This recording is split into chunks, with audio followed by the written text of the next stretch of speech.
सबसे महत्वपूर्ण बात, इस वृक्ष की जादुई शक्ति के बारे में किसी को मत बताना, अन्यथा यह तुम्हारे लिए बड़ी विपत्ति खड़ी कर देगा। देवकन ने पूछा, चिड़िया रानी, तुम्हें इतना अनमोल बीज कहां से मिला? चिड़िया ने मुस्कुराकर कहा, यह भी एक अद्भुत संयोग है। आज सुबह जब मैं पूरी तरह ठीक होकर हवा में उड़ी, तो उड़ते उड़ते मैं सुदूर हिमालय की वादियों की तरफ चली गई। वहां एक अत्यंत सुंदर शांत सरोवर था। अचानक मैंने देखा कि आसमान से कुछ दिव्य परियां नीचे उतर रही हैं।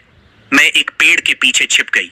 वे परियां आपस में बातें कर रही थीं कि वे यहाँ रोज सैर सपाटा करने आएंगी और अपनी थकान मिटाने के लिए यहाँ मृत्यु यवन संजीवनी वृक्ष का रोपण करेंगी।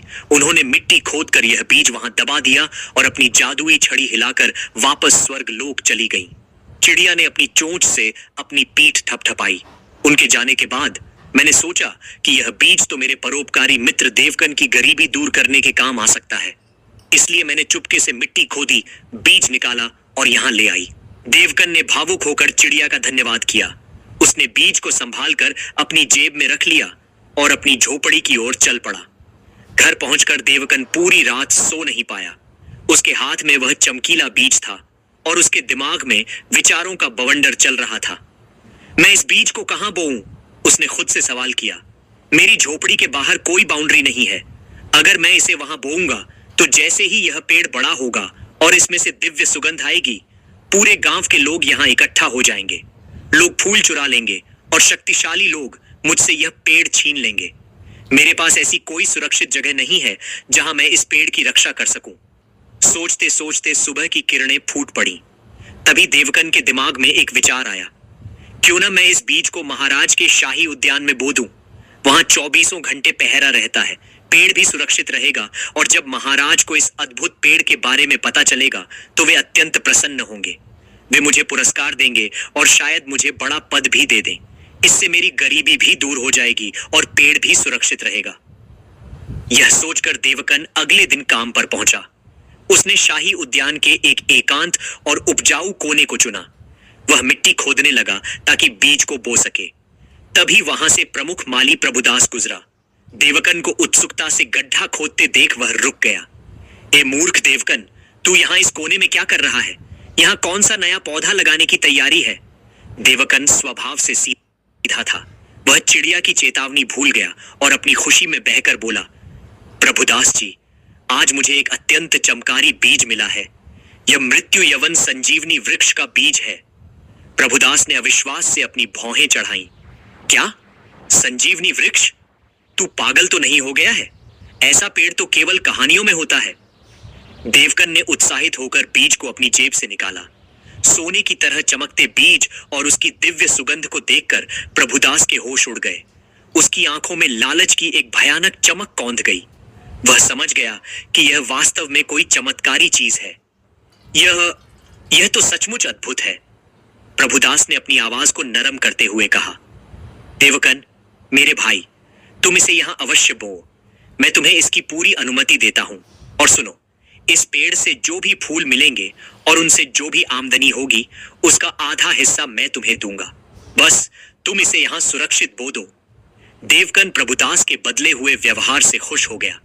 उसने सोचा कि प्रमुख माली की मदद से काम आसान हो जाएगा। उसने कहा, ठीक है प्रमुख जी, मैं इसे यहीं बो देता हूं। प्रभुदास ने मीठी आवाज में पूछा, लेकिन देवकन, तुम्हें यह बीज मिला कहां से और इसके बारे में तुम्हें इतनी बातें किसने बताई? सरल हृदय देवकन ने चिड़िया के मिलने से लेकर उसकी बीमारी, फूलों के बदले चांदी के सिक्के देने और अंत में चिड़िया द्वारा बीज दिए जाने की पूरी कहानी सच सच बता दी। प्रभुदास ने मन ही मन एक भयानक साजिश रच ली, लेकिन चेहरे पर मुस्कान बनाए रखी। बीज बोने के बाद देवकन रोज सुबह सुबह उस जगह जाता और उसमें पानी डालता। कुछ ही दिनों में बीज से एक छोटा सा अंकुर फूटा। वह अंकुर सामान्य पौधों की तरह नहीं था। उसकी पत्तियां चांदी की तरह चमकती थीं और तना सोने के रंग का था। प्रभुदास भी रोज चुपके से उस पौधे को देखता रहता था। वह देवकन के साथ अब बहुत अच्छा व्यवहार करने लगा था। वह उसे अच्छे काम देता, कभी कभी खाने के लिए भोजन भी दे देता। देवकन को लगा कि प्रभुदास सचमुच बदल गया है और उसका शुभ चिंतक बन गया है। दिन बीतते गए। 15 दिन बाद वह पौधा देवकन के कद के बराबर हो गया।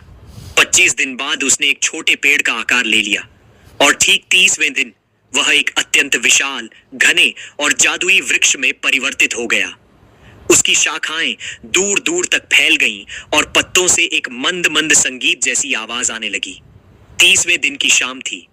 सूरज धीरे धीरे पश्चिम के पहाड़ों के पीछे छिप रहा था। देवकन और प्रभुदास दोनों पेड़ के पास खड़े होकर उत्सुकता से देख रहे थे।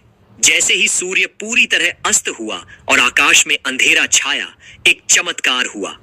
पेड़ की हर डाल पर सोने और चांदी के रंग की कलियां फूट पड़ी। देखते ही देखते वे कलियां बड़े बड़े सुंदर फूलों के रूप में खिल गईं। उन फूलों से नीली और सुनहरी रोशनी निकल रही थी। उसी क्षण पूरे राजमहल और आसपास के गांवों का वातावरण एक ऐसी जादुई सुगंध से भर गया जिसकी कल्पना किसी ने स्वप्न में भी नहीं की थी। जो भी उस हवा में सांस लेता उसका मन आनंद से भर जाता। अद्भुत, अविश्वसनीय! प्रभुदास चिल्ला उठा। देवकन, इस सुगंध को महसूस करो। मेरा सिर का दर्द गायब हो गया और मुझे लग रहा है कि मेरे शरीर में असीम ऊर्जा आ गई है। देवकन भी भावुक हो गया। हाँ प्रमुख जी, चिड़िया रानी ने सच कहा था। यह सचमुच जादुई फूल हैं। देवकन पेड़ की डालियों की तरफ बढ़ा और झटपट कुछ फूलों को तोड़ने लगा ताकि उन्हें सहेज सके। उसने लगभग 1 दर्जन फूल तोड़ लिए थे। तभी अचानक बगीचे के चारों ओर से मशालों की रोशनी दिखाई दी। पकड़ो, चोर को पकड़ो की आवाजें गूंज उठी। देवकन चौंक गया। उसने देखा कि शाही सैनिकों का एक दल तलवारें खींचकर उनकी तरफ बढ़ रहा था। उनके पीछे प्रभुदास खड़ा था, जिसके चेहरे पर अब कोई हमदर्दी नहीं थी, बल्कि एक क्रूर और विजयी मुस्कान थी। सैनिकों, यही है वह चोर! प्रभुदास चिल्लाया। यह नीच माली देवकन पिछले कई दिनों से हमारे शाही उद्यान से कीमती फूल चुरा रहा है। आज मैंने इसे रंगे हाथों इस नए चमत्कारी पेड़ के फूल चुराते हुए पकड़ा है। इसे तुरंत गिरफ्तार कर लो। देवकन के पैरों तले जमीन खिसक गई। नहीं, नहीं, प्रमुख जी, आप ये क्या कह रहे हैं? ये पेड़ तो मैंने... खामोश रहो चोर! सैनिक अधिकारी ने गरज कर कहा और देवकन को दबोच लिया। शाही बगीचे की संपत्ति को चुराना देशद्रोह के समान है। देवकन ने रोते हुए प्रभुदास की तरफ देखा। प्रभुदास जी, सत्य बताइए, आपने ही तो मुझे इसे बोने की अनुमति दी थी। यह बीज मुझे चिड़िया ने... झूठ, सरासर झूठ! प्रभुदास ने बीच में ही कहा। महाराज के बगीचे में जो भी उगता है वह महाराज का होता है। तुम इस पर अपना दावा कैसे कर सकते हो? और चिड़िया की कहानी, तुम सैनिकों को बेवकूफ समझ रहे हो? सैनिकों ने देवकन की एक न सुनी। उन्होंने उसे बेरहमी से पीटना शुरू कर दिया। देवकन चिल्लाता रहा, अपनी बेगुनाही की भीख मांगता रहा, लेकिन सैनिकों के डंडों और कोड़ों ने उसे अधमरा कर दिया। जब वह लहूलुहान होकर जमीन पर गिर पड़ा तो प्रभुदास ने नाटक करते हुए कहा, सैनिकों, अब इसे छोड़ दीजिए। यह मर जाएगा। इसे बगीचे से बाहर फेंक दीजिए। इसके पापों की सजा इसे मिल चुकी है। सैनिकों ने देवकन को घसीटकर बगीचे के बाहर सड़क पर फेंक दिया। देवकन दर्द से कराह रहा था। उसकी आंखों से आंसू बह रहे थे। वह अपने शरीर को घसीटते हुए किसी तरह अपनी झोपड़ी की ओर बढ़ा। उसे अपनी सादगी और प्रभुदास पर विश्वास करने का सबसे भयानक दंड मिला था। देवकन के जाने के बाद प्रभुदास ने जमीन पर बिखरे उन जादुई फूलों को अत्यंत सावधानी से उठाया। उसने मखमल के एक कपड़े में उन्हें लपेटा और एक सुंदर गुलदस्ता तैयार किया। अब इन फूलों की मदद से मैं अवंती का सबसे अमीर और शक्तिशाली व्यक्ति बनूंगा, प्रभुदास ने मन ही मन सोचा। उधर राजमहल के भीतर राजा चंद्रसेन अपने शयन थे। पूरा महल उस दिव्य सुगंध से महक रहा था। राजा ने अपने मंत्रियों से पूछा, यह कैसी सुगंध है? ऐसी खुशबू तो हमारे पूरे जीवन में कभी महसूस नहीं हुई। पता करो, यह कहां से आ रही है। तभी द्वारपाल ने आकर सूचना दी, महाराज, हमारे प्रमुख माली प्रभुदास जी आपसे मिलने आए हैं। उनके हाथ में कुछ अत्यंत अद्भुत और चमकीले फूल हैं। उन्हें तुरंत अंदर लाओ। राजा ने आदेश दिया। प्रभुदास अत्यंत विनम्रता का ढोंग करते हुए दरबार में दाखिल हुआ। उसने राजा के सामने घुटने टेके और वह जादुई गुलदस्ता भेंट किया। जैसे ही राजा ने उन फूलों को अपने करीब पाया और उनकी सुगंध को गहरी सांस लेकर सूंघा, पूरे दरबार में सन्नाटा छा गया। राजा की आंखें बंद हो गईं। उनके चेहरे की झुर्रियां धीरे धीरे गायब होने लगीं। उनके सफेद बाल जड़ों से काले होने लगे।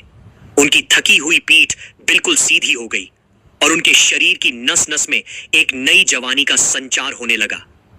जब राजा ने आंखें खोली तो वे एक 50 वर्ष के वृद्ध नहीं बल्कि 30 वर्ष के एक ओजस्वी और शक्तिशाली युवा दिखाई दे रहे थे। ये तो चमत्कार है, राजा अपनी बाहें देखते हुए चिल्लाए। प्रभुदास, ये क्या जादू है? हमारी सारी कमजोरी, हमारे घुटनों का दर्द, हमारी वृद्धावस्था, सब कुछ गायब हो गया। हम खुद को पूरी तरह युवा महसूस कर रहे हैं। दरबार के सभी मंत्री और दरबारी अवाक रह गए। वे राजा के इस कायाकल्प को देखकर अचंभित थे। प्रभुदास ने हाथ जोड़कर कहा, महाराज, यह मृत्यु यवन संजीवनी वृक्ष के फूल हैं। इसे मैंने कई वर्षों की कठिन खोज और साधना के बाद उगाया है।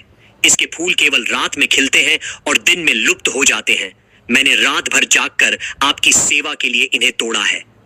राजा अत्यंत प्रभावित हुए। प्रभुदास, तुमने हमारे लिए जो काम किया है उसकी कोई कीमत नहीं हो सकती। तुमने हमें पुनः जीवन और जवानी दी है। हम तुम्हारी वफादारी और कर्तव्य निष्ठा से अत्यंत प्रसन्न हैं। राजा ने तुरंत अपने खजाने से सोने की मुद्राओं की एक बड़ी थैली निकाली और प्रभुदास को दे दी। यह तुम्हारा तात्कालिक पुरस्कार है। कल सुबह तुम दरबार में आना। हम तुम्हें 1000 स्वर्ण मुद्राएं और देंगे ताकि तुम इस पेड़ की ओर अच्छी देखभाल कर सको। और सुनो, कल से प्रतिदिन हमें इन फूलों का एक नया गुलदस्ता मिलना चाहिए। इसके बदले तुम्हें रोज 100 स्वर्ण मुद्राएं दी जाएंगी। प्रभुदास की खुशी का ठिकाना नहीं रहा। वह बार बार राजा को प्रणाम करते हुए महल से बाहर निकला। वह रातों रात अमीर बन चुका था। दिन बीतते गए। प्रभुदास अब ठाठ बाट से रहने लगा था। उसने एक बड़ा घर खरीद लिया था और वह महंगे कपड़े पहनता था। वह रोज रात को संजीवनी वृक्ष से फूल तोड़ता और राजा को देता। राजा भी रोज युवा और ऊर्जावान बने रहते थे। उधर देवकन अपनी झोपड़ी में दर्द से कराह रहा था। उसके घाव अभी पूरी तरह भरे नहीं थे। एक रात वह अपनी झोपड़ी के बाहर बैठा आकाश की तरफ देख रहा था कि तभी उसकी मित्र चिड़िया उड़ती हुई उसके पास आई। देवकन को इस हाल में देखकर चिड़िया चीख उठी। ओह देवकन, तुम्हारी यह दशा कैसे हुई? किसने तुम्हें इस तरह पीटा? देवकन ने रोते हुए चिड़िया को सारी बात बताई। उसने बताया कि कैसे उसने शाही बगीचे में बीज बोया और कैसे प्रभुदास ने उसे धोखा देकर सैनिकों से पिटवाया और सारा श्रेय खुद ले लिया। चिड़िया का शरीर गुस्से से कांपने लगा। मैंने तुम्हें पहले ही सचेत किया था देवकन, इंसानों का लालच बहुत भयानक होता है। तुमने उस दुष्ट प्रभुदास पर विश्वास करके बहुत बड़ी भूल की। लेकिन तुम चिंता मत करो, जिसने तुम्हारे साथ अन्याय किया है उसे उसका फल अवश्य मिलेगा। मैं जल्द ही कोई उपाय निकालूंगी।